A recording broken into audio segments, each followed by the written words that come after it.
Penn State does it again. They get another 3. I'm your host, Thomas Frank Carr. Breaking news here on BWI.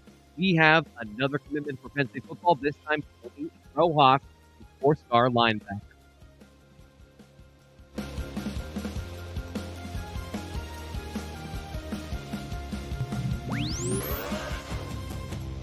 Bringing in recruiting insider Ryan Snyder once again. Ryan, we are getting very good at this. Breaking down Penn State's commitments as they're happening throughout the summer in here, the one of the most important weeks of July for Penn State football. And the first domino to fall, and I'm totally stealing your line, Tony Rojas commits to the Nittany Lions today. Take us through what was, it feels like a very, I don't want to say tumultuous, but a very twisty and turny sort of journey with Tony and some of the other players, the other schools that were players in his recruitment. Yeah, well, of course, the first domino of the linebackers, because we got Tamir tomorrow. There are 16 or whatever it is, 16 other commitments in the class. So I want to just clarify that. But yeah, Tony Rojas, big addition here for Penn State. This has been coming for a while now from the perspective of, going back to when he first came on campus, which was July 2021. He comes to camp, crushes it, runs like a high 4.4 or low 4.5, somewhere in that ballpark. I think his shuttle was like a 4.2-ish.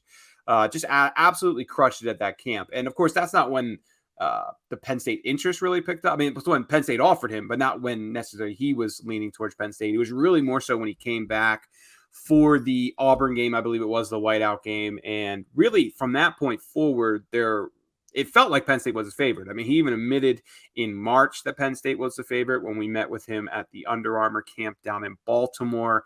But as you mentioned, there were plenty of twists and turns, I guess you could call it, with, of course, Georgia. But even before them, Miami had his interest. Clemson had his interest. He went down for an unofficial visit to Miami. I believe it was in March, I want to say. At the beginning of April, I believe it was. And that had his interest a lot. And then, of course, he was supposed to take an official visit to Miami. That ended up not happening. But that Miami one was the first one that kind of grabbed my attention a bit. And then, of course, he goes to Clemson for an unofficial visit. I believe, actually, he went to 2 Clemson unofficial visits. The March one I was thinking of was Clemson, excuse me. That was the beginning of March. Then he went back to Clemson for an unofficial visit in April, then finally an official visit in June. So Clemson was firmly in the mix there. Yeah. Then Georgia comes into the mix, of course, with 2 unofficial visits, one in April, one in June. A lot of talk. Was he going to take another Georgia official? What was going to happen there? Of course, Tony kind of was hinting that it was going to happen, but he didn't realize that I think we communicate with people in Georgia, and then we realized, no, he's actually not going to be going down there. I love you, Tony, if you're watching it, but we all kind of worked together on this one. So we did realize that eventually he wasn't going to go down there, but yeah, there was definitely some major programs trying to pluck him away from Penn State in the end, but relationships, man. This one was definitely J1 Slater had a massive hand in this one. Alan Zamitis had a massive hand in this one, and then of course once Manny Diaz got here, I think that relationship played a big part too. But this is I would say this is a Slater commitment for the most part. Although I keep hearing about Alan Zamitis too. He does a great job here, and I don't want to overlook it. But Slater will go down as probably the primary recruiter here, and then once he connected with Manny Diaz, that kind of sealed the deal. And not that he is the highest ranked player in this class. Penn State has a couple of other players that are more highly regarded, both in the On3 consensus and in our internal rankings. But Tony Rojas, the amount of times we've talked about him, the amount of times he's come up on the podcast, on the website, on the message board, this feels like one of the biggest dominoes to fall for Penn State, to fall in their favor. One of, if not their top linebacker prospect in 2023. So where does he, not to rank, but where does this commitment sit amongst Penn State victories this year, and in terms of fending off the teams they had to fend off to keep Tony Rojas? As you mentioned, he was the favorite school at the beginning when we talked about this in March, and Penn State ended up being the favorite school. Where does this rank in terms of what you think as far as huge wins for Penn State? Yeah, when I look down at the players they have committed, and then I look back to what we were projecting as like their very top prospects, over a year ago, we even go back to like 18 months ago, Alex Birchmeyer was like, without a doubt, their number one offensive line guy. They got him. And then really, I mean, everybody else there, for the most part, all their commits are like top 10, top 5. But like Tamir Robinson and Tony Rojas were always like, we know without a doubt that this is like their number one guy that they could pretty much choose nationally, really. And so that's why I look at Tony as being pretty much 1A. I mean, Tamir and Tony have just been connected for the longest time. You cannot separate them. They are equally at the top and have been massively important. And of course, that's why Penn State's hoping for good news tomorrow, expecting good news tomorrow. I'll go to that far and to say that it should be Penn State tomorrow. But yeah, this is an absolute win. But of course, I mean, I don't want to also, like, Javen Williams, of course, is incredibly high 5-star player. I mean, Javen was very much up there. We were talking about Birchmeier a lot more before Javen. So just, I'm saying that number one, from the perspective of looking back 18 months ago, hey, we knew these guys were going to be up there, but there's a lot. I mean, Takari Nelson, massively important. Yep. The Lions, when he came to camp and just did some freaky numbers, became massively important. Andrew Rapelier, too, Rapelier. I said Rapelier. I always say that. Another guy who just really kind of burst up the board. There's a lot of examples of that up and down the class. But yeah, if you would have told me 18 months ago who were Penn State's top linebackers, I would have told you Tony Rojas. I would have told you Tamir Robinson. And the same, of course, with Birchmeier along the offensive line. And that's what happens when you have 13 4-star players. Just one of the best ratios of highly ranked players Penn State's had in a class.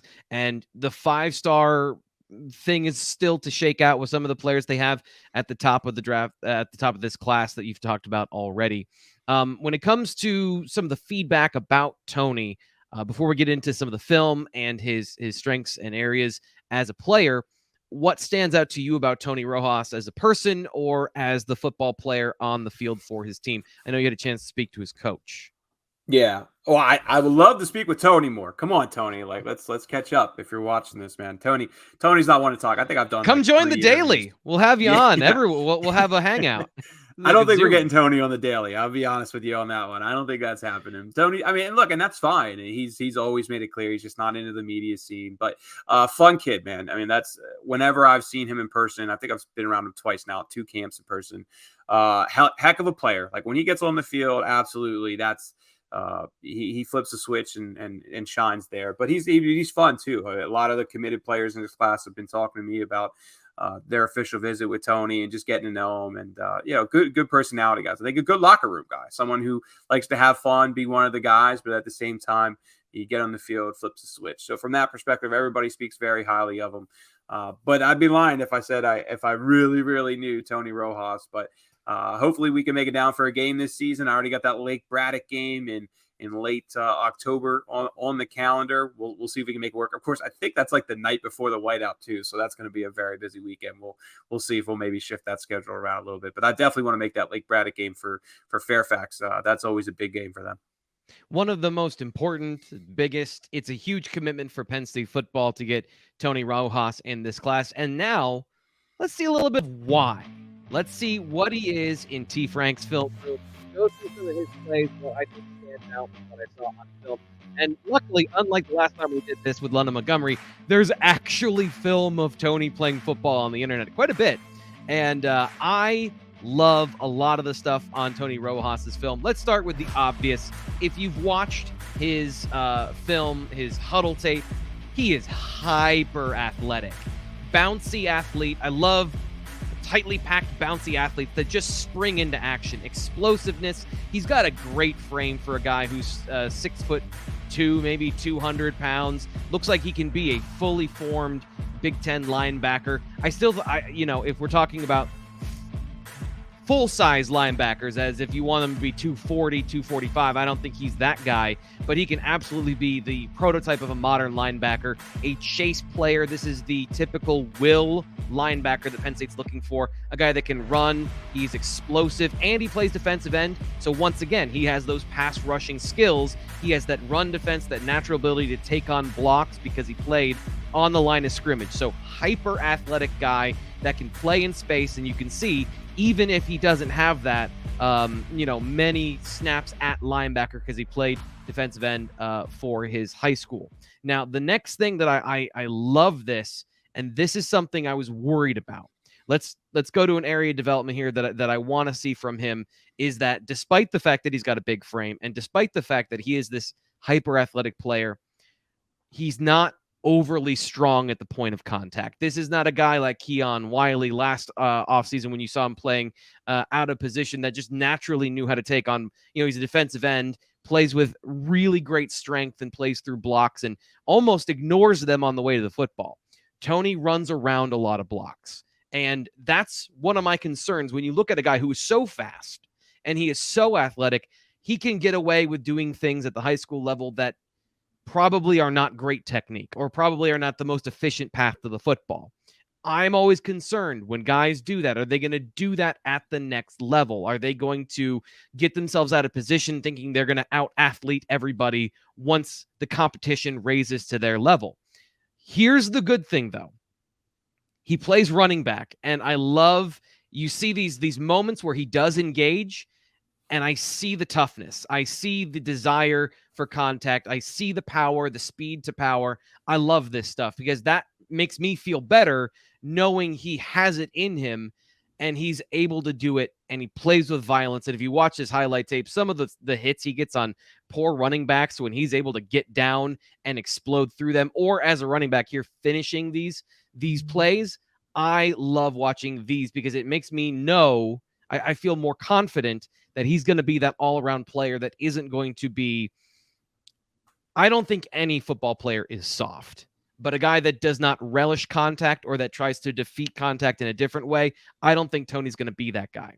And then here's the last thing that I love watching with Tony is I forget the game here. I forget the opponent, but this was a really great game. This is the most entertaining game I've watched all season. It was a back and forth affair with the other high school team. It was like 38-37. Late in the game, they went to the get the ball to Tony, damn it. That was their offense. He converted multiple fourth downs. He took them down the field.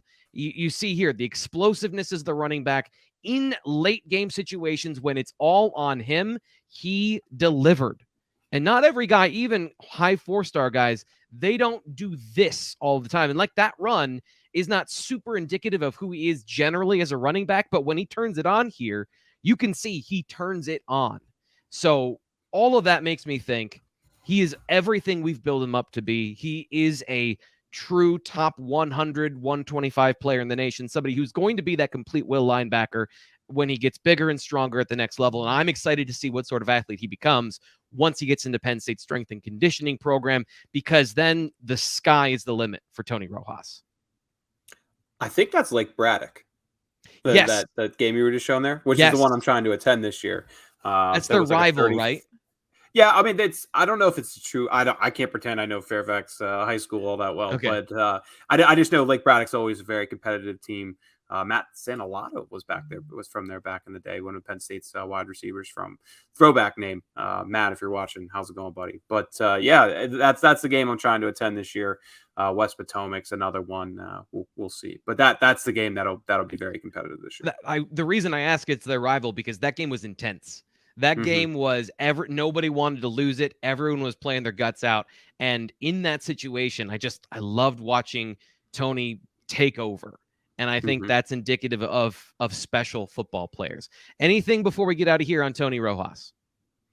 No, not too much, man. Just it's all about Tamir Robinson now tomorrow, man. Yep. 6:15 Eastern time is what we're expecting. It should be another one. Good. It should be positive news for Penn State. And like we said, man, just keep coming back to 15 4-stars. Got to get that number if you want to have a top 10 class. They're on their way. And we will see tomorrow.